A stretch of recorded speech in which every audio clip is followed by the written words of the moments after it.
are going to create an interactive feature in Google Slides called a draggable pile. So what a draggable pile is that you have an image and it creates this optical illusion where if I take this picture of the sun, I drag it, it just seems like I have an endless amount of sun. And every time I drag it, it just looks like it's automatically creating more. So that's what we're going to do today.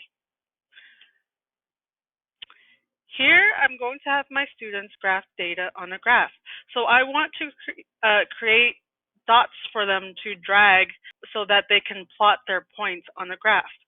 So when you make a draggable pile, keep in mind that if you have moving objects, so on my canvas, my objects are locked, so nothing can move.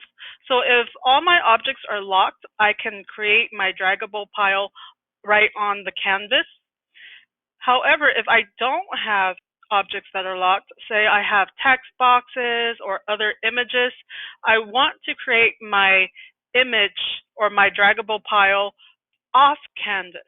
The reason why you do that is because when you create your pile, it might end up dragging all your other parts.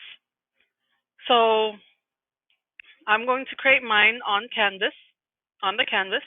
So I have my blue dot. And what I'm going to do is I can right click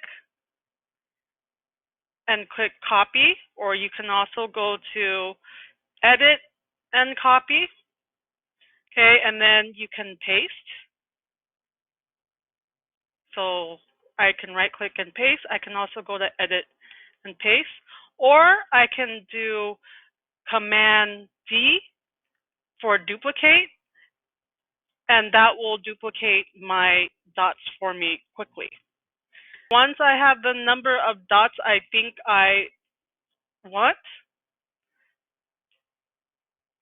I will drag my mouse on one corner and hold down on the mouse at the same time and drag it all the way to the other corner of my pile.